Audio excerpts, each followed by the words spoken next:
The problem is most people, they'll get a decision back. They'll send out letters and they expect it to be gone after one round, right? That's not how it works. We're going to have to be more consistent. So what I tell people is we just hit them with multiple ways. And this is a major hack for anyone who's looking to repair their own credit, or even if you're in a credit game. Make the verbiage original. Make it sound like an actual consumer. Because they get all of these letters from different credit repair companies and it's all the same template. Getting access to the money, because it's like, yo, we come up, we'll always think, oh, I need to work hard for money, or I need to leverage my own money. But when I learned that and how to build credit, how to go get some money, I'm like, this is it. So I chose to transition out of that. I started building myself. I remember I got my first approval, it was like $15,000. So what would you say to somebody when they hear the title and they're like, man, I can't, how would I get $150K of funding? Like the only time that even made sense was when SBA was giving out pandemic loans. So like, what would you say to someone who's like has a limiting beliefs like that?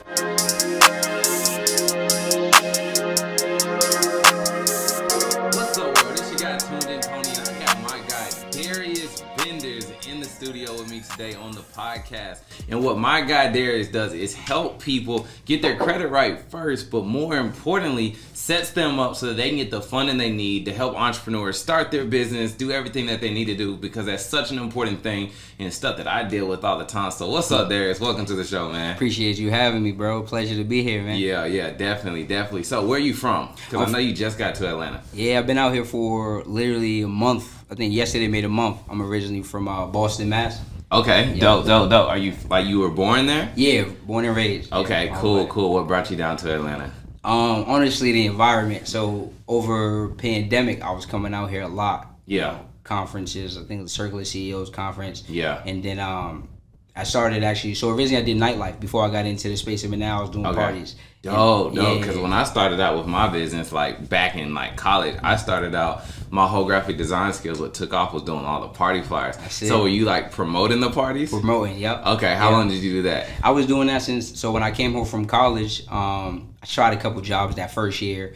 I was about 23. Then that like 23 going on 24 is when I got into the nightlife industry. Okay. Okay, dope. And then what were you pretty much just on the promotion side? That was it. So what happened was, I had quit my job. I had just walked out, and then so what happened was she told me, hey, if you take a vacation, don't come back. After she had told me I could go on vacation. So at the time I was like, I'm a little hard headed. So I'm like, all right, I'm out. Right. I walked out. I'm like, man, I got to figure out what I'm going to do for some money now. Facts. So I went out one night. A friend of mine, she was doing like nightlife promotion, but she was just more so helping. And when I went out, I was like, what's this nightlife stuff all about? And she was like, well, you could get paid. You get to party for free and you got access to the females. I'm like, this don't sound too bad, right? Right. So then I met the dude. He was showing me how it goes, and I saw his house and I saw how he was living. I'm like, is this all you do? Like, you just go party? He's like, yeah. He's like, most people think nightlife is kind of like a joke, but it's not. He's like, if you treat it like a business, it'll pay you like a business, right? So I got into that. I started working for him for about 9 months. And then I'm the type of person, I like to just kind of jump off the porch. So I just started running my own nights and then doing that for about 5 years. 5 years. Yep. Okay. So did it take like a toll on you in the sense of just always being out till 3? Because see, when I remember throwing parties, I would be out till like, the party's over at like 3, right? But then they got to go count the money, divvy it up. So you probably at the club till like 5 in the morning. So what was your sleep schedule like? Terror. And that's the thing, like, you're making money, so you think this is the grind, right? Because we're always taught, just grind, you got to get the money. But after a while, like that first year, you're young. I'm like 24, 25. I'm outside. I could recover quick. I could go out every night the next day, be up early, back at it. But I was going to bed at 3, waking up by like 11, 12. And it's just, it started taking a toll on you. Not just physically, right? You start getting big, start eating late, you're drinking. But then mentally, then the way you feel, the way you operate. So, over time, it definitely took a toll on me. Got you. So I already know how like sometimes like the club business is. Is it still kind of like a passion? Like when you go to the club, you kind of listening to the DJ and it's just you got that in you. Yeah. Because when I used to DJ, now it's like especially like my wife, she'll always make jokes like how I change the songs really quick in the car. Gotcha. Like I may not play the whole 3-minute song, but it's because when I used to DJ, you're always you're transitioning. So I'll get bored real quick or whatever. Yeah, for sure. No, definitely. Like now, I don't really go out too much to like clubs anymore. But like even if I hit a lounge or whatever, I'm definitely listening. Like, oh, this DJ, he ain't got it. He's transitioning. Like you said, not good enough. So, yeah. I see what you're saying. So then, how did you switch that into getting into like the credit and the funding? Like, where did all that come from? So the way that happened was over pandemic. Like, nightlife in Boston just shut down, like completely. So what had happened was, me and one of my good friends to this day, he was in nightlife.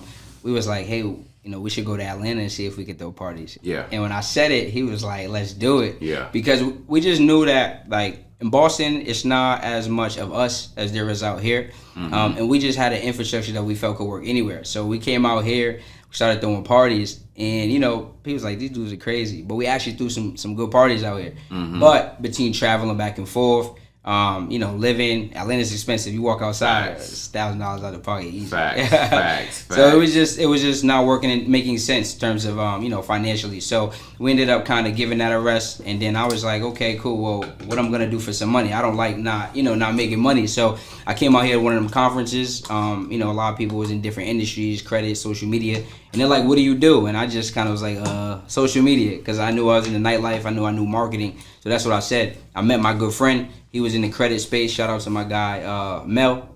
And then we just linked up, started chopping it up every week. He was showing me the credit game. I was showing him what I knew on social media, and we were just giving value. And I'm like, this right here is the game, like getting access to the money. Because it's like, we come up, we'll always think, I need to work hard for money, or I need to leverage my own money. But when I learned that and how to build credit, how to go get some money, I'm like, this is it. Yeah. So I chose to transition out of that. I started building myself. Yeah. I remember I got my first approval, it was like $15,000. And I'm like, I'm doing credit now. I see what you're saying. And the thing about it is, it's like, I always tear down objection beliefs and all that stuff. There's so many people in that space. But the thing about it, there's so many people that need that space. So it's fine, because it's like one of those universal things that everybody's always dealing with credit, trying to get it fixed. And then my gripe is, like, a lot of people that I've talked to with credit, it's like you have some people that are good at it, and then you got some people who kind of like, they just don't give you like great advice. And you're like, I just need to figure out, if this is my issue, what's the game plan to fix it? Because I want to make sure that I like don't waste my money. Time. You know what I'm saying? And It seems like some people, and this is probably what separates the good ones from the ones that aren't good, like, everyone probably attacks the low-hanging fruit, like inquiries and stuff. But then you have people like, okay, what if I'm dealing with a charge-off or a repossession or something like that? And what would you say for people who are dealing with like the bigger things on the credit?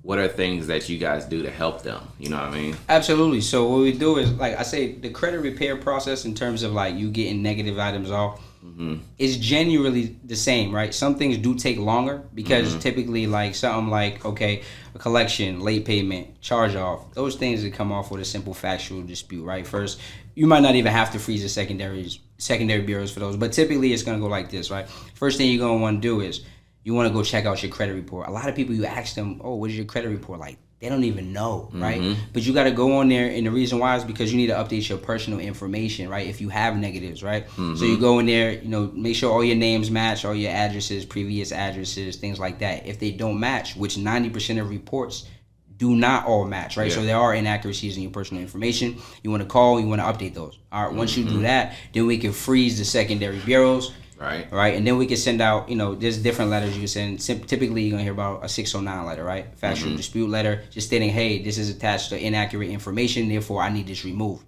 Right. Now, if you get a letter back or they verify, they say that this came back verified, then we could do something called a proof of verification letter, which is essentially saying we need you to prove to us that you did have proof that this was validated, right? Gotcha. And then typically the bureaus aren't going to do that, or if they do, that's fine. Then we could do something called a CFPB, right, which is essentially they oversee all three of the bureaus, right? So once you do your CFPB method, we've went through now round one, we've went through a second round of letters, we'll do the CFPB, typically we're going to get all things removed. Yeah, so another question that I had as well, because like I had noticed on my credit report, I had a credit card, and then the dates that it was issued were all different.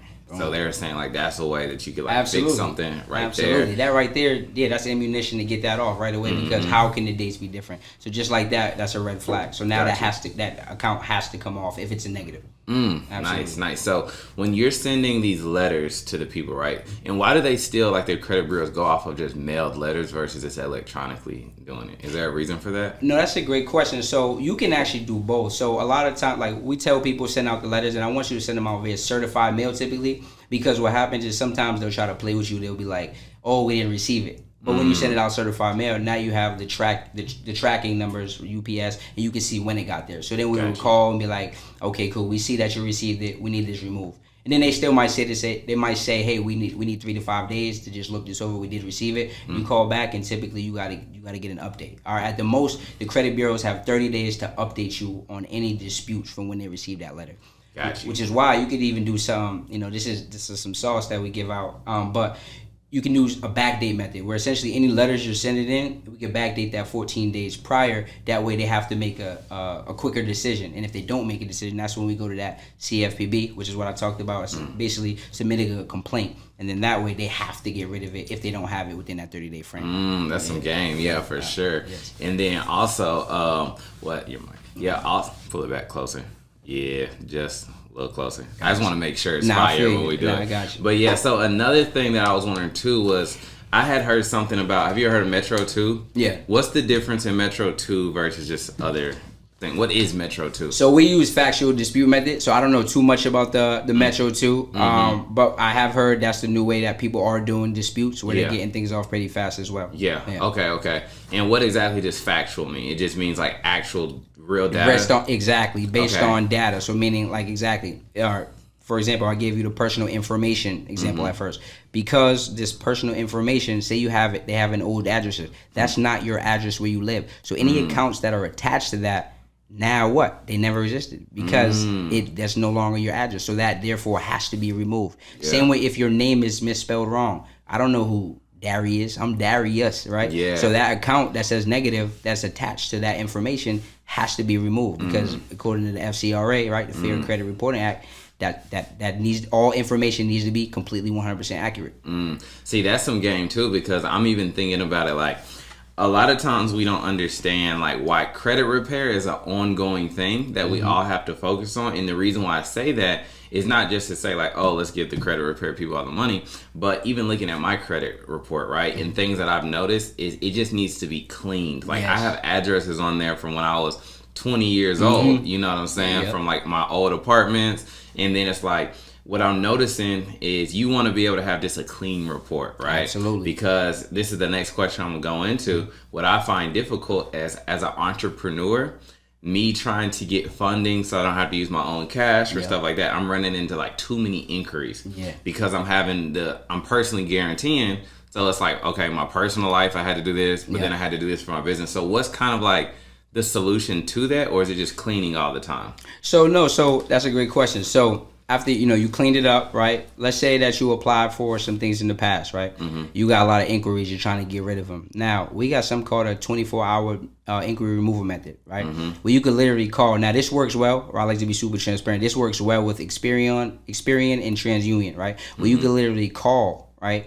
So let's say you got some inquiries attached to non-open accounts or, but accounts that you don't have, right? Because I always tell people we don't want to remove inquiries from open accounts, right? So if you have that credit card or, the credit card, right, then you don't want to remove it. But if you applied for something, you didn't get it, we just call the bureaus, simply let them know, hey, I noticed there was an unauthorized inquiry on my report and I need this removed immediately. All right. Then they'll just say, so are you saying that this wasn't you? Yes, I'm saying that this wasn't me. Just like that, they'll remove it within 24 to 48 hours. All right. With Equifax, typically you're going to have to do either FTC report or you're probably going to have to send in the letters, which is fine. It might take a little longer. But I tell people anything that we have that we did not get approved for, remove those inquiries off. And just like that, like we just had one of our mentees, she just removed 9 inquiries in a day just with the 24-hour inquiry. Yeah. And then literally the next week, she ended up getting like $15,000 from FNBO, which is a bank that pulls from Experian. But that's where she had a lot of inquiries on. Yeah, because I'm going through all that right now. Like, I'm just literally like, there's no reason why I shouldn't be able to get funding because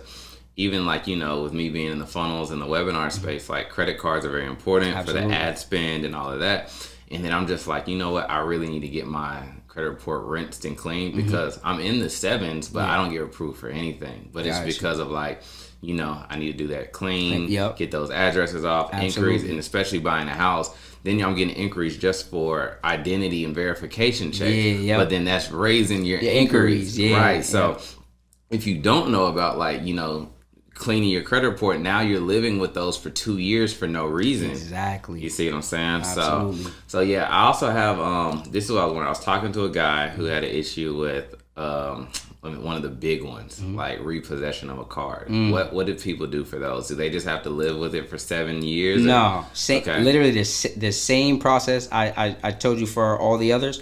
Whether it's all right, so let's say we talked about charge off, collections, late payments. Those are typically gonna come off quicker.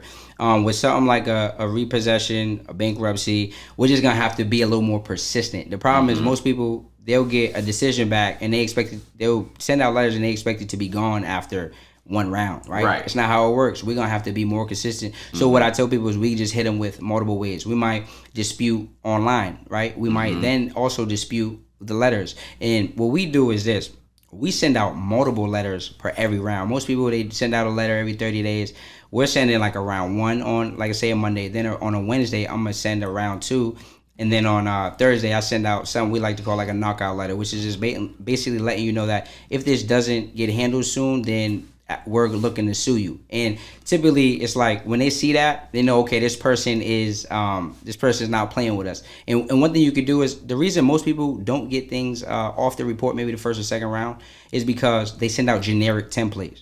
So the key is this, and this is a major hack for anyone who's looking to repair their own credit, or even if you're in a credit game: make the verbiage original. Make it sound like an actual consumer. Because they get all of these letters from different credit repair companies, and it's all the same template. So you use your own verbiage, like, hey, for example, hey, I need help. I just noticed, these crazy inquiries. Like, talk like an actual person. Then they understand it's a person that's disputing it, and it's a lot more likely a chance that we get that removed in that round. And it probably excites them a little bit because they're like, oh, this is a real person versus just some letter.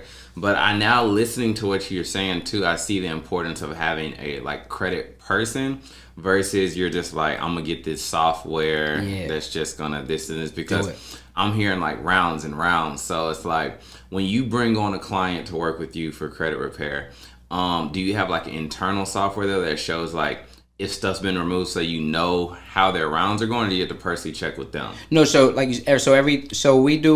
we like to do manual, but we do have a CRM. So basically every 30 days we get an update on their report, so we can see all the things that have been removed and what's still lingering. And then we give the customer an update. Got you. So when you bring on a client, and like we said, the goal is so that they can get like funded for their business. The first step is always the credit repair. Well, the first step is, what I do is this. Most people in credit, they sell, okay, hey, I'm doing a credit repair special, or hit me up for credit repair, right? What we do is we start with the end goal in mind. So I start with funding. Hey, who's looking for funding? Reach out to me. They reach out to me for funding, and then, okay, first step, before we get into funding, we're going to have to look at your report and see how soon we can get you there. Now that we're looking at your report, I can say, okay, cool, we're going to be able to get you funding, but we're going to have to put you on our build-out package first. Where we're going to have to fix your credit, then build your credit, then get you funding. Or if you're looking to get business funding, which most people are, okay, do you have a business already set up? If not, fix the credit, build a credit. We can set up the LLC, get your business in compliance. Then we can get you some personal funding and business funding, right? So we start with the end in mind. Okay, and you can see just from looking at their credit report kind of like where they're at and if they're going to get approved or not. Oh, absolutely. Got you. And what are some of those metrics that you look at to be able to find out? Yeah, for sure. So first off, on a personal credit report, because like you said, even if you're getting business funding, you're going to be PG, right? Personal guarantoring. So you're going to want, this is the criteria I give people because I want them to get the max amount. All right, you're going to need absolutely no negatives. So we cleaned it up. All right, then you're going to want, in terms of accounts, we're going to want at least 10 primary accounts. That means accounts that are yours, right? And I always tell people, if you don't have any, because what happens is people, they say, okay, well, I keep getting denied because they say I don't have enough credit.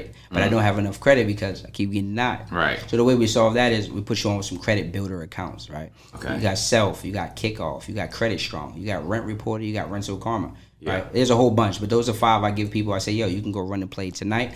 And then within 30 days, those will update on your report. So now you got 5 primaries. Now you're looking a lot more lendable. Right. Then after that, go ahead. I was gonna say, when do you like implement the trade lines and stuff? So in terms of those credit builder accounts, we could do those immediately because even as we're cleaning it up, those are still going to be helping us. And as we're getting things off, now we're just adding strength, right? Yeah. And then in terms of trade lines, if someone wanted to like buy a trade line, like a trade line that already has age and strength, I would not do that until after we've cleaned it up and we already have everything else. So now we have the 10 accounts that I talked about. We have our utilization under 30%. Because people think, yeah, a trade line is going to help you with the utilization, and it will, right? Because it makes sense. You have a larger number of credit line and you have less that you use. But when you go for business funding, they're looking at each individual what you have for utilization on each individual card. So they're going to be able to see that, okay, on the cards that you have 90% utilization, 80%, 60%. So it's still going to be a red flag. So I wouldn't get a trade line until we already have under 10% utilization, because we're going for funding. You need to have that between 2 and 10. All right, we have at least 10 primary accounts. We have no lates, no derogatories, and then we have at least, I tell you want at least 3.5 to 4 years of history. Okay. Cool. And then when you go for funding, do you only do business funding or some of it personal? No, we do personal. It depends on, like, I'll have a conversation with you, like the client. So for example, if you come in and you have no accounts, we're gonna have to get you some personal credit cards, because one of the criteria before getting business funding is you need 2 personal credit cards with a $2,500 limit. So we're gonna make sure we get you some personal funding, and that's just gonna strengthen that age. So some people, they say, well, it's going to be a lot of new accounts. But what we'll do is I'll just get you 4 or 5. Now we got 5 primary. We got the credit builder accounts. Now we got 4 or 5 personal credit cards. Maybe you have student loans from the past, maybe a mortgage, now or auto loan. Now our profile looks diverse, right? Diversity is one thing they look for. So now when we go for these business lines or the business credit cards, right? Okay, cool. This person's handled personal credit. They have all this different type of credit. We can approve them for a decent or high amount. Nice. So when you go to, like, for funding, is yours mainly just credit cards, or are there lenders with, like, lines of credit? And what type of funding are you mainly, like, supplying to clients? Good question. So our priority is this. We like to do 0% credit card, whether it's on the personal or business side. I just want, because I want to put my client or mentee, whatever it may be, in the best position possible. So typically we're going to be able to do that with 0% interest, because I know that their mindset is to invest, right? Yeah. So typically it's going to be credit cards. If you do have a business that's been in business 2 years or longer, yeah, we can do lines of credit. Absolutely. Okay. And then do you stay away from, like, MCAs, merchant cash advances? Yeah, I hate those. Yeah, I'm not feeling it. Only time we would do a cash advance is, like, if you got a credit union, because most people don't know, like, credit unions, a lot of times they have no penalty for their cash advances. But I always say, ask, do your due diligence. But, like, for example, I'm with DCU, one of my favorite credit unions. You know, they approved us for 2 $50,000 auto loans and a $20,000 personal credit card, and they have no cash advance fees, right? But on a regular or merchant, yeah, I would stay away from cash advance, because it's not going to make sense with the interest you're going to get. Nah, because I remember just coming up in e-commerce, and a lot of people who do, e-commerce, you fall into the black hole of merchant cash advances, because they're like, oh, look at all this revenue. Yeah. We'll give you, $20,000 having in your bank account end of the day. Yeah. And then you're like, all right, cool. And then it doesn't seem bad, but it may be like $107 a day. Exactly. That adds up. A lot. You know what I'm saying? Cash flow killers for sure. You know what I mean? Absolutely. So definitely stay away from MCAs. And then just so, like, people who are listening, if they have this, objecting belief, what if somebody's like, why would I need you when I could just go apply for my own credit card? Because there's so many things you don't know, and I always say, like, the information you don't know is stopping you from getting to where you want to get faster. Like, for example, people go in and they fill out these applications and they don't even have they think they have an LLC, they're good to go get money. They don't have a business phone number, they don't have a business email, some of them don't even have, like, an EIN. It'd be crazy. So I always say, like, let's say you can go get approved for something. You can go get approved for some money just with an EIN. But you're not going to get the maximum amount, right? These banks, they understand that there's certain criteria. So if they look up your business on Google and there's nothing there, or it's your home address, guess what? They say this person's not operating as a big business. So because they're not, we're not going to give them big business money, right? Yeah, they got to protect themselves. Absolutely. And then even things like applications, like people, they walk in the bank and they want to tell everyone they're a boss. Okay, cool. I'm self-employed. I don't have any real income coming in. Great. Red flag. Or what industry are you in? Oh, I'm in the cannabis, or I'm in credit repair. Great. Red flag. Those are considered high risk industries that get you lower amounts of funding. So it's just information. That's why you would come to someone who does this for a living. Got you. That makes sense. So how much does like Dun & Bradstreet and all that stuff like factor into your process? So you definitely want to have a DMB number, right? You want to make sure that you have your EIN, Dun & Brad's number. I talked about a business phone number, business email, business address. You want to make sure that you're listed on things like Google, right? 411 listing.net, right? You want to be visible. And then lastly, I tell people like it's underrated, but you want to have a social media presence. And the reason why is because think about it. In 2022, if I'm like, hey Tony, check this person out, what's the first question you probably gonna ask, even before the website? What's their Instagram? What's their Instagram, right?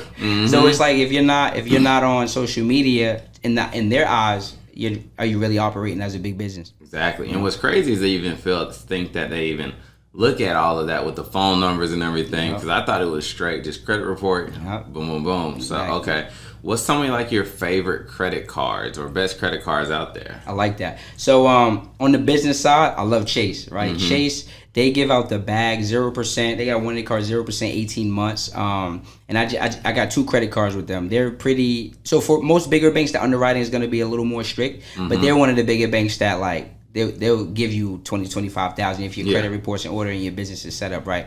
I also like Bank of America. You can get multiple credit cards with them, up to 3, 0% interest, 9 months. And the reason I like these cards is because like my mindset is always how can I invest, right?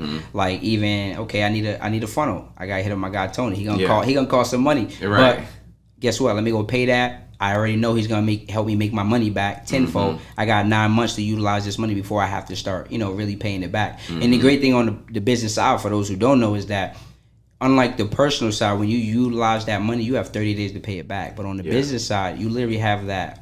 You can max out the card. So let's say, and I'm not telling you to or to not to. That's up to you. But let's say I really need some funnels made, I need some traffic or whatever it may be. I can use the money, not have to worry or stress about having to pay back within a 30-day frame, and I'm good. It puts you in a better position as an entrepreneur, right? Got you. And what are some like the best cashback credit cards? Like that.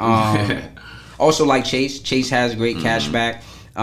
You can check out on the personal side, Apple you can get busy. And then tell me about the Apple card, because I heard it's not that difficult to get the Apple card. Nah, the Apple card, you can get that no inquiry. So what you can do is this. This is some sauce right here. I literally gave it out on my Instagram, and people was just like on the comments, oh my God, it worked in 5 minutes. So essentially what you do is this. You go on your iPhone, right? Okay. It's literally going to say, you would say, would you like to see if you're pre-approved, right? So you just go in there, you're going to answer a few questions. It's going to ask you your income, and then it's going to say, potential offers, right? So then it's going to tell you if you've been essentially pre-approved. Now, once you get pre-approved, right, you can go in to TransUnion, lock your report. You go back to your Apple app, to the application.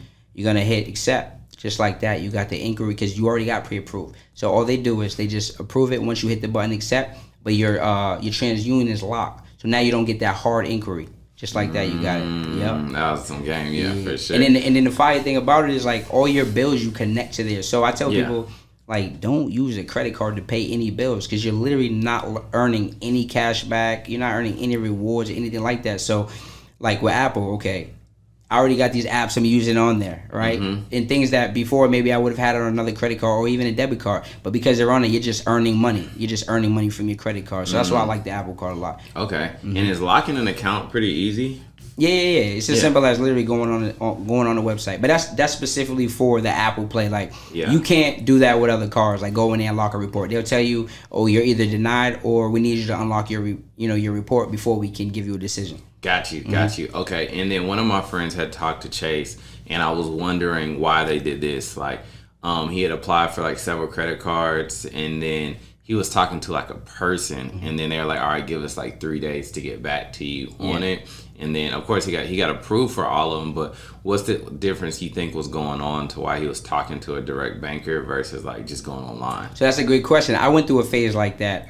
So it could be a number of things, right? It could be maybe he didn't know he had a fraud alert, and sometimes what happens is you'll get those instant approvals when we talk about no doc programs, right? If your profile was in order, right? He updated his personal information because if they're not completely sure if you're you, then they have to have a rep reach out. Hey, we have to send you a text to verify that that you are who you say you are, or it could have been something he put on the application that they had to make a manual decision.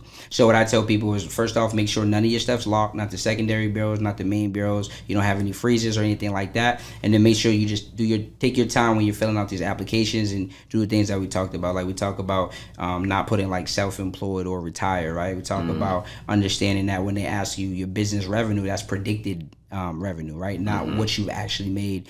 And then making sure that your personal profile is where we said, and that's how you can get approved instantly. Usually it's AI, artificial intelligence. And I tell people late night hack, but most banks is this: apply between 12 and 3, because those are the times where you know you're not going to get a rep, so you can get that instant decision on the spot. Okay, nice.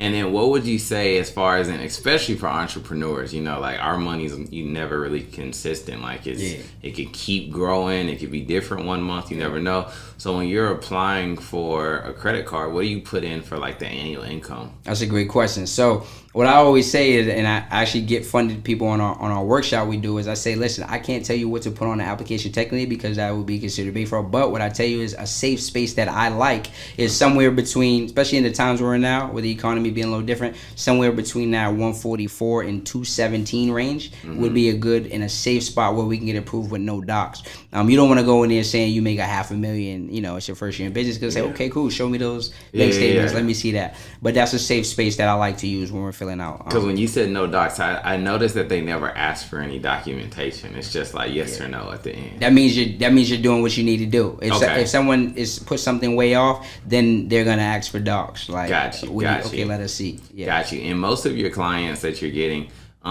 do you have like a typical client in like a certain type of niche, or is this they're using funding for all types of things? Great question. So most of our customers that we do get or have been getting recently are people who are either looking to start their business, or they're in a place where their business might be flourishing, but they're looking to get to that next, like maybe they're making a consistent, 5 to 10,000, but they're now looking to get to that next level, and they know they need more, whether it's to spend on hiring, whether it's to spend on more marketing, whether it's they need systems or whatever it may be. But typically it's going to be an entrepreneur or aspiring entrepreneur who's looking to start off right. Okay, cool. And then usually when people come to you to like get their credit fixed, well, not even to get their credit fixed, because that might be the answer, but to get funding, what is usually like their biggest like roadblock that's in their way? So I'm not gonna lie, most people it is gonna be we gotta clean up some stuff first. Now, like I love when we get a person like, oh, I just don't have credit. I'm like, oh, if you don't have any negatives, I'm like, great, because I know we can build out your profile in 30 to 60 days top, but usually 30 days, and then we can get them some personal funding. I have them set up their business, or if they want us to do it, we offer that as well. We structure their business the right way, and then we could go get them some business funding. Okay, dope. And then going back to what you said when you just talked about like building out their credit report. So I know within like the past year or two, I've been seeing like what you said, like the Rental Karma. I saw one just pop up on mine called like Rent Pinata from like where I stay. Yeah. How did those places report? Because like for instance, do they report on 30-day lates and all that, or they just report as month as paid? No, so they report as month as paid, but you need to make sure that you are paying your stuff on time, which is I tell people, when you set up these credit builder accounts, and when you set up any account, like you get approved for a credit card, 4 questions we always ask. What is the monthly minimum? When is my monthly payment due? What is the closing statement date? And then what is your report date? And then the last question, the most important, is this: can you help me set up auto pay? Because so many times we get approved and we're excited, and for any type of account, and we're just like, okay, cool, I'm good, and you're like, oh, I'm gonna remember. But what happens is we got a lot going on. Now you got a late payment on something that you could have paid. So just like any other account, I'll tell you need to make sure that you're making on-time payments. So set up on auto pay so you don't have to worry about anything reporting late. Got you. So let's talk about reporting dates and closing dates, because I know those are really important. But for people listening, let's just break down. Like, Absolutely. So you got your due date, right? Which is most people think is their report date. But your due date is just when your monthly minimum is due. All right. Now what happens is you have your closing statement date. That is the date that whatever your balance is on that date, that's what's going to report when they update the credit bureaus. So most people, they see their due date, they're like, okay, I just paid it all down. Then they go use the credit card again. But by the time the closing statement date, which is typically somewhere between 4 and 10 days after the due date, it's already maxed out, or they've utilized the credit again. So now when they report, the report date is just the date that they update the credit bureaus, right? That date that they're going to put what you had on the closing statement date. So now when they report that, if you've paid it on the due date, use it again before the closing statement date, now you still have high utilization. So you need to always ask, what is my closing statement date? And make sure you make payments 1 to 2 days before that so that you know you're good. Got you. Have you ever had a situation where you're like getting someone prepared for, it's like a strategy play. So they're getting prepared for a big purchase, such as, you know, a home. And I guess we can go to a car next, but a home. Like, how do you prepare them? Absolutely. I say if you're preparing for a home, we just want to be smart, right? So we don't want to do any big purchases in a time frame near there, right? So like, for example, I had someone, they were looking to get a home, but they also wanted a new auto loan, and I'm like, you got to chill out. Yeah. And they were like getting frustrated with me. I'm like, listen, you want to get approved for the house or what? They're like, well, I don't have that many. But I tell people this, like, just make it make sense. Like, if you're doing that big purchase, make sure we get utilization down. Make sure that we're paying off all our bills. Make sure we're just being smart. Go get the home, and then whatever you want to do after that, we can do. You want to go get some auto loans after that, that's fine. But even like when we talk about auto loans or getting cars, I tell people I don't recommend more than 2 in your personal name, right? Just because it depends what you're doing. If you already bought the dream house or whatever, okay, cool. But your DTI can get a little out of whack. And now when we're looking to do more things, that could hinder us a little bit. Got you. Okay, cool. And then how many inquiries is too much? You know, and sometimes they'll say like too many inquiries in the recent, like, what's 6 months, a year, they'll say. Yeah, right? What's the good, like, the sweet spot? So I would say this, less than 4 per bureau is what we would prefer, which is why even when we're applying or I'm teaching someone to apply, because a lot of what we do is like the educational part, but what I'll say is this, you want to be strategic. You want to call the banks and know who they're pulling from, because if you know who they're pulling from, I can say, okay, let's say I wanted 9 cards. I can get 3 with Experian, 3 with TransUnion, 3 with Equifax. So now I call, who do all pull from? Okay, I write that down, DCU, Equifax. Okay, PS, ECU, Experian. Let me find 3 banks, right, that pull from each bureau. Now, guess what? I can get approved for 9 cards with only 3 inquiries, so I'm still under that threshold and I'm still in a good position. It's almost like a doctor when they have like certain insurances that they use. And see, that's like another higher level of game too, though, and it just comes to just a normal person versus someone who understands credit, is how do you strategize with the different bureaus? Because I would never think, you know, just off top, like, let me go here because they probably only pull from TransUnion. I'm looking at like, if I get a hard inquiry, because I guess what I'm used to seeing is like I get a hard inquiry and it's like on all 3 of them. So there's certain banks that do. Capital One, that's why I have Capital One, because before I got into the credit space, it was like that's the first card everybody get, right? But banks like that, I don't like. So like even my mentorship, I tell people, hey y'all could do what y'all want, but I'm telling y'all, I don't like Capital One, because they inquire through all 3, right? But a lot of banks, most banks, they're gonna inquire or pull from one. So that's why I always say do your due diligence and just call, so that you know exactly who they're gonna pull from, right? Like Navy Fed, they pull from TransUnion, right? We know Bank of America, depending on your demographic, is either gonna pull from Experian or TransUnion. So it's all about knowing who pulls from who, and don't just guess, because even though I might tell you, like I was in Boston, they pulled mine from Experian, but one of my good friends, he was out in South Carolina, they pulled his from TransUnion. So we were like, wait, what's going on? But in the times now, it depends on the demographic on who they might pull from. So when you say it pulls on demographics, it's just like what city they're in or something? What state you're in, exactly. They could pull from a different bureau. So looking at that, when you said depends on demographic, is it like income layers or just literally state situation? They're your state, location. Okay. Yeah. Okay.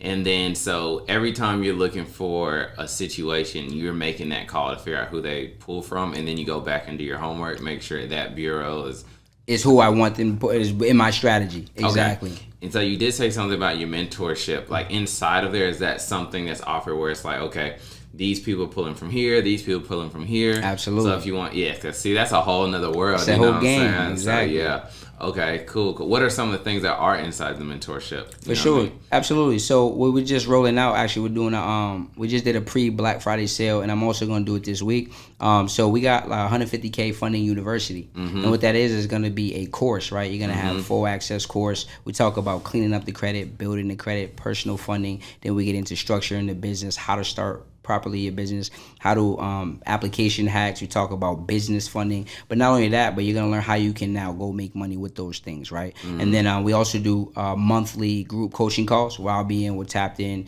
making sure that everyone's in a position that they can go win, right? I want to make sure that people win. And then we have the mentorship, which is a little higher level, but essentially we got weekly coaching calls. I'm making sure you also have accountability, that we're making sure that you're doing what you need to do, because I understand that, information without execution is like pointless. So a lot of times people, they get these courses or they get whatever it may be, but I know what it can be like if you don't have someone that can push you, or if you're not self-motivated, right? Like maybe you're self-motivated, maybe I am, because we're just like, I need to get it. But some people, they need that push. So that's why we have the different levels to it. But yeah, you're going to learn everything about credit, everything about funding, and then how to get to that next level. Okay. Dope. And what I liked about that too, instead of it just being a course, like you're saying, it's very hands-on. Yep. Because a lot of people do need hands-on versus like when you just buy a course and it's like, all right, here's information. Yeah. You look in it, here's templates. And you're like, I don't really know exactly what to do. Exactly. So what would you say to somebody when they hear the title and they're like, man, I can't, how would I get $150K of funding? Like the only time that even made sense was when SBA was giving out pandemic loans. So like, What would you say to someone who's like has a limiting beliefs like that? I would say you come in, you do the work. I'm going to break down the strategy. And my goal with it is, because I know there's some people who just can't believe it, right? Because they always say, like, environment is everything. If you've never seen it, you're like, that's not possible. And that's how it was. I'm like, people ain't getting 150, right. from the banks. But, it's power and proximity. So I would say, listen, you show up, you do the work, you're going to get the funding. And and we show receipts every day, like, I'm big on like social proof and like my marketing. So like people getting approved every day. So like literally someone just DM'd me before I came here.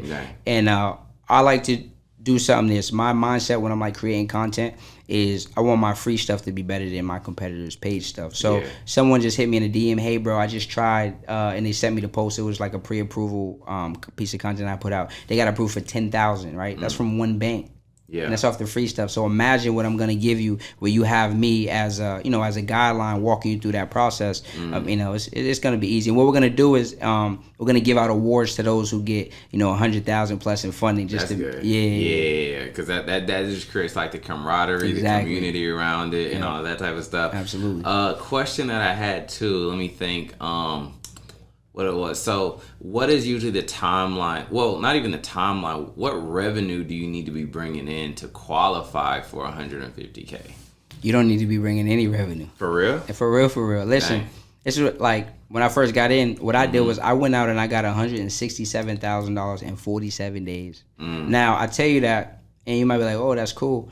And I actually did it partially wrong. Like I'm real aggressive. So if I would have been more patient, I could have got even more funding, right? But I tell you, you don't need to have any fun. Like you could literally be down bad today, not bringing in any income. A month from now, you could be up 150,000 to now go leverage, right? It's just all about structuring that profile the right way on the personal side, right? If you just want to go get personal, you can go get the money from there. But ideally, you want to go set up your LLC, right? Not too expensive. Go get your business properly in compliance, get some information, and then you can run the play. These banks are giving out money, especially right now. It's fourth quarter of the year. That's typically when lenders are the most. They want to give the most. Yeah, offloading and all that type of stuff. Yeah. So even though this is more on the client's responsibility, what do you usually tell them on the leverage side? Because one thing with just how the advertising is of like credit people who do credit repair, it's like Bentleys, yachts, and all this type of stuff. But of course, that has to be like paid back. Absolutely. Right? So, what type of advice do you give people? But I know that's technically on their side. Yeah. You see what I'm saying? That's not really your responsibility. But like, what do you usually tell them in that regards? So I'm glad you said that. So like, what I like to do is, although technically it wouldn't be, I want to give you the most value. So I'm always talking about like making sure you're being responsible, and I make sure that they have a clear understanding of when you're going to have to start making payments on this money and how you should go about it. So what I would say is this: let's say you get approved 0% interest 12 months on the business side, right? Now, let's say you're in the Airbnb game, right? You go get some units, now you're up and making money. If you're making money right away, what I would do is I would start paying down that debt as soon as possible. Right. I'm not saying you got to pay down the whole thing, right? Maybe you could say 50% of my revenue I'm going to use to pay back down the credit card. That way, I'm still generating some cash flow, but be disciplined, right? Yeah. The key is like, delayed gratification versus instant gratification. You can easily go get the new products now that you're making money, but be smart. Go pay that bank back so that they can give you a credit limit increase. Now you get even more capital to go scale more. Like on my content, you can go to my page. I don't really do the lifestyle marketing too much, just because. And 2023, I'm gonna do a little more. So I watch it, but I just know that if I could put more money into advertisement, or if I could pay Tony to build me out a dope funnel, I know that that's gonna give me a much better return than maybe the new product. Not saying there's anything wrong with it, because it does definitely play a role in people, you know, oh wow, I desire that, so that makes sense. But that's just how I go about it. Dope. And then what I was about to say too is, what I heard what you said was delayed gratification, right? And the reason why that's super important is because it's like, all right, with the play, if I'm to give you the funds, right? If I help you get the amount of money to invest into your business, it's like, don't get married to the money first. It's like you said, last month you were at zero. Now you got this funding. You wanted to build out your content studio. It cost $20,000. You got a $20,000 credit card. Well, what were you doing before you made that money as far as taking care of you? So now all the people that are renting out that studio, just put it right back to their credit card. That's it. You pay it off in 6 months. Now it's straight in the profit. Right. But instead what we do typically is, now I'm making more money, and then I got this credit card debt that's just piling up, following me. You know what I'm saying? Absolutely. So definitely get to that. So what are the things that you're just looking forward to in the next year? You know what I'm saying? Like, since you've been doing this, I've been seeing you on Instagram. We just met not too long ago, and I'm like, he's getting a lot of clients off rep. What's some of like the growth that you are anticipating for your business? So I said 2023, my goal is to help at least 100 people, get at least 150,000 in funding. So that's one of the goals I have. And then we're also, I want to help at least 50 people make 6 figures. So those are some goals I have. I feel like, obviously in the business, like, making money is great. But I'm big on like impact over income. So if I can help people get to their goal or the thing that they want to do, right, live the lifestyle that they desire, that'll be, personally for me, that'll make me very happy. And I always say, like, if you give value, you give your gift away, like, you'll never be broke. So those are some goals that I have for 2023. I mean, that was a powerful message right there, because like I said, I started in graphic design, doing web design, and then it was cool, but I wasn't in the right circle. Like we said, I was just doing party flyers. So then t-shirts and e-commerce was great because I didn't have to deal with customers anymore. But, the profit margins weren't exactly where I would like them to be, but it did, hold me down for many years, right? But being full circle, now that I'm in the funnels and like I'm using those same skills, it's like just fire. Like, everybody's just calling, hit me up. So when you said, like, once you give away your gift, money will just come, because I mean, as far you can even see it, it's like the passions in that design. So that was like a good reference to what you said. Definitely. Another question that I had was just like, what are you talking about on your free masterclass that I'm always seeing, like, through your ads and everything? Yeah, for sure. So what I do is every I don't know how long more we're gonna be doing it. We're definitely gonna do it for next at least month and a half ish. I call it the 150K in 90 days or less workshop. So I'm giving away the 3 secrets to how to do that. Like, we do services, but I'm big on like digital products. We're big on like just giving people the game, because I know everyone can't meet you at a service level, right? And when I got into this business, again, my goal was like impact over income. So what we do is I break down the 3 secrets, and then I just give you all the sauce. And then throughout the week, I'm giving you some game on my content as well. Like, we were doing a lot of like low ticket products. So like I give people the DIY credit repair ebook for like $27. And credit inquiry removal guide, $7. So you're giving away this at a very affordable cost. So there's no reason why you shouldn't really be winning. Exactly. Yeah. So let's even just talk to like what normal people just go through. What was it like going from, where were you working at before you got into like your own business? I was working at the bank. That was my last job, as a banker. Okay, as a banker. Cool. So we're going to talk about that in a second. So what was it like going from that to where now I'm an entrepreneur and I got to post content all the time? Like, because even myself, I can sometimes deal with this, just the hurdle of like I'm not even that comfortable going on live, to be honest. So like, what would you say for people? It's like how to get them over that mental block of not wanting to post content, go on Instagram Live, etc. I would say, like, I would simply ask them, do you like money? Because at the end of the day, like, you're in business, right? So people, if they don't know you, they can't flow you. How can they buy something from you if they doesn't even know it exists? Let's say you're a funnel builder. I'm a funnel builder. You never post, and I post 5 days a week. If someone's looking for a funnel, and I come up 5 times. Guess what? Now that client shopping with me. So it's kind of like, I know we all like, oh, I don't like the way I look, I don't like the way I sound, but it's like, if you like money, you're gonna show up, and you'll get more confident over time. Like, I hated putting my face on camera before. I don't know why. I just was like, oh, I don't like the way I sound. But it's like, you start realizing people don't really care. We like to think we're more important than we actually are, right? Right. So, and that's what changed for me too. I'm not even gonna lie, because I used to be so focused on how much engagement I got, how many likes I got. But now I just notice, like, even utilizing stories a lot, you know what I'm saying? Like, I'm like, all right, when I was just doing t-shirts, and what I've noticed by doing funnels for people, now I'm in a need-based service, and that's what I love, right? So when, you know, sales are up, what do people want? More sales. When sales are down, what do they want? More sales. So that's where the funnels is coming great.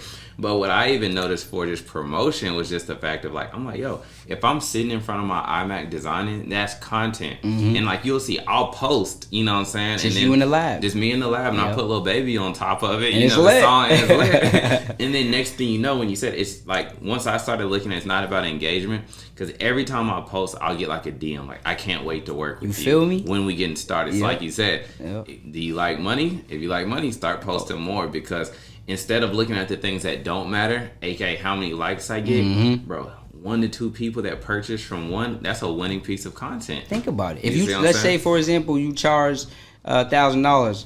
If 2 people reach out and they got only 2 likes, guess what?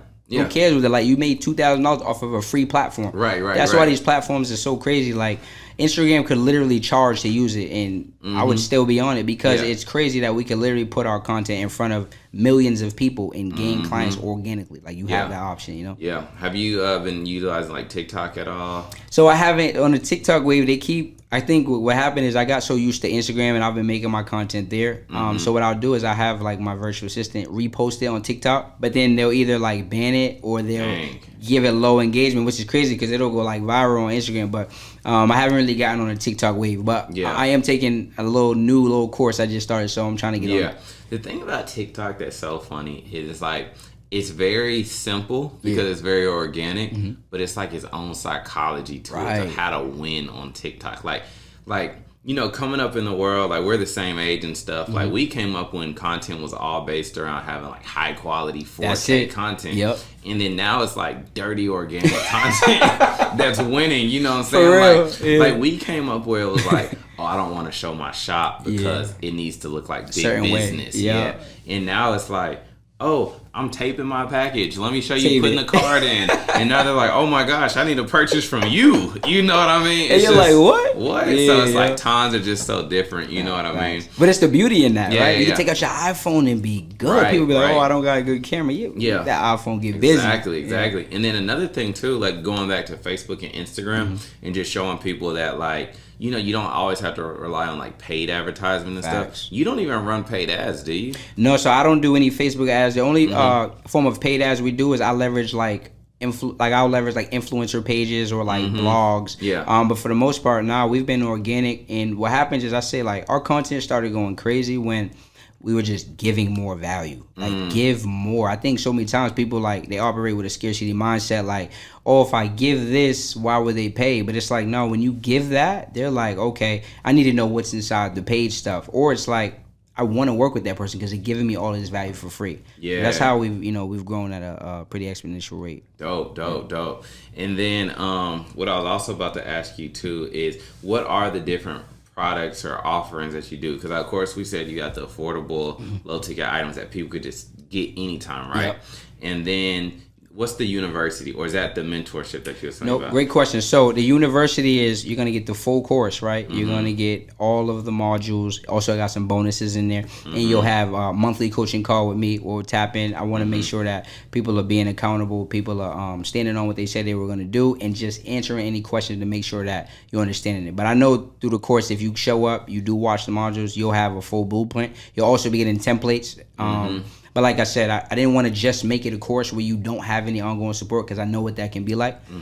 So that's our university. Then we have the mentorship level, right? Which is where essentially you're tapped in with me weekly. All right. And my goal for you is not only to just go get that money, but if as an option you want to now have streams of income, you'll be able to do that from the mentorship level. And then for people, for people who are like in the credit space, they're looking to now driving more clientele. They're looking to learn how to, generate automations, how to, get more clientele, more traffic, create digital products. We do have like a mastermind level, but that's on a higher ticket. Okay, dope. And then a question I forgot to ask you when we were talking about the advertisement. I've seen you, I've seen you on Hollywood Unlocked. What are some of the other shout out pages you use? Great question. So three that I like a lot. We like, I like Hollywood Unlocked. Absolutely. I like Black Wall Street, blackwall.st. And then I like Start a Black Business. Okay. Yeah. Cool. And then so getting into this, I've always been a little nervous, you know what I mean? Because I'm a Facebook ads guy. I run Facebook ads for people. And it's like, even though sometimes Facebook ads don't produce the best results, especially in today's time after iOS 14 and the tracking, I just like seeing data, right? And what scares me about the shout out pages, because I've seen them work really well, and then I don't know if they haven't worked, but it's like you're paying $1,500 for this post, right? Yep. Is there ever just like it's just a dud post and the $1,500 is gone? Or like what type of engagement and reactions do you see from those? That's a great question. So what I do is I start like every piece. So I've been doing it for a little while. That I kind of know when it's gonna hit. But what I do, or I did, and I still do, is a post performs well on my page organically. Okay, cool. That's something I want to test on the shout out page. Then what I'll do is I'll start with maybe like a Start a Black Business page, because like a cheaper page. Exactly. More affordable page. Exactly. Exactly. Price isn't that bad. And one reason I like Start a Black Business, because it is one of those pages where it could be a dud or it could go great, but I know if it hits on there, it's gonna do well on a bigger page. So I'll test on either there or Black Wall Street. Black Wall Street I really like, and then once it goes there, then I say, okay, I'm putting it on a bigger page that costs maybe $1,500, maybe like a Hollywood Unlocked, because by then the proof of concept has been tested. So I wouldn't tell someone who's new and looking to leverage their traffic from shout out pages just to go straight to $1,000. No, I would start at lower price pages, see how they do, and then you can tear up. Do you do like branded pages at all? So like branded posts? Yes. Branded posts. Yeah, so what you can do is like with Hollywood Unlock, I'll have them like put like their colors, and that's a hack for some people. Like when you're getting on these shout out pages, find what type of content is performing best already on their page, and then we just duplicate that, right? Like I always like to say, if it's not broke, don't fix it. So some pages, they're more like meme style, where they got like those quotes or whatever. So what I'll do is I'll go on Canva, I'll literally go on their page, find what quote performed the best. I'll just stick it in my Canva, put my icon on it, my text information, right? DM me the word ready for a free workshop, and I'll repost it because it's already worked, so it's going to work again. Got you. Yep. Absolutely. Dope. So, and then you've seen like good success off of those to where it makes you like, I don't even need to try Facebook ads. Like, and mainly, okay, let's say this actually, mainly when you're running these shout out pages, how do you get the call to action to work? Is it literally like, I'm going to run it just to get them on my page and then I'll do the rest of the work? Great or question. do you put the call to action in the post? Great question. So you asked some good questions, giving y'all the sauce. So this is what I tell people. When we leverage shout out pages, don't sell. Right? Like I would do not sell, because people don't want to feel like they're sold to, right? So the first priority is getting them from that page to your page. And then what you want to do is you want to have a free offer, right? Or something that you can get them, because the point of this is to get their name, number, and email. So what I do is I literally say, I'll match the page's language. So like for Hollywood Unlocked, I'll be like, hey, socialites, Darius is giving us some free game. And then I say he's hosting a free, I emphasize the free, all caps, workshop this week showing you the 3 secrets to getting $150,000 in 90 days or less. Now, who doesn't want to know how to get $150,000 for free? Right. So they come to the page and we get tons of DMs ready. And then I have an automation system set up to where as soon as they type the word ready, thank you. Here's the link to the registration. Can't wait to see you in class this Thursday. Then they just register just like that. How's the automation system been working as far as in getting people to actually like opt in? Yo, automation systems are killing. Because I know how it can be. Like, before I learned these systems and linked up with people like you, just kind of doing things on your own. At first, you're like, I'm in grind mode. And when you're starting, that's fine. That's what it is. But as you scale up, like, you're gonna need automation. Not want them, you need them, because otherwise, like, you will get somewhat fatigued, or it's gonna be impossible for you to work on the things that make you the most money. Exactly. Yeah. Exactly. And then too, like we talked about earlier, just chilling in their inbox and all of that type of stuff. Exactly. So even just to give away a little bit of systems game. So, let's say you do a post on one of these pages. They come to your page, they click DM the word this, and now they get an automated message, right? So then once they go to the webinar, whether they purchase, enroll or not, did the sales team kick in anytime before that, or is it after if they didn't enroll? So great question. So we just started. I just hired the sales team, and what they're doing essentially is this: anyone who did opt into the offer, right, which we like to price somewhere where it's affordable, because and we want to give the maximum value. Anyone who did opt in, right. Anyone who did purchase, what'll happen is they'll have an onboarding call, right? They have an onboarding call.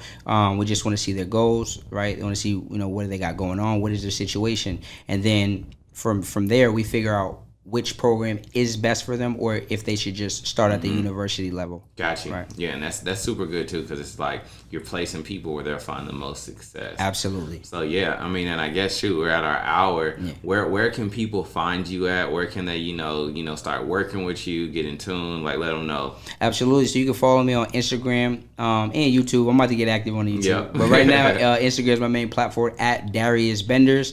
If you are interested in learning how to get access to 150,000 in 90 days or less, you can DM me on Instagram, the word ready, and you'll get the link sent to that class. So they can do that in 90 days. Absolutely. Okay, dope. So y'all heard the man, Darius Benders right there. He's going to help you get your credit profile correct first, get it cleaned up. I told you the woes that I was going through. So if you're dealing with those, y'all, make sure you hit up my guy Darius so that you guys can get your self cleaned up, because we got a lot of projects to work on, right? And a lot of things that I've been going through, it's just, we've been taught don't be scared of debt, you know what I'm saying? Exactly. Use your own money. But I'm thinking of this way, I'm like, I'm about to buy a house right now, right? Yeah. Why would I use my own money to build something, you know what I'm saying, when I could use someone else's money, especially like you said, if I can get it at 0% APR. Yep. So yeah, just leave them with the last little bit of words and we out of here. Just remember, I always say this: environment first, information second, execute third. Y'all heard the man. Check him out on Instagram. That's my guy Darius Benders. I'm gonna put everything in the description below so you guys can take advantage, and I appreciate it. We out. Appreciate you having me. All right.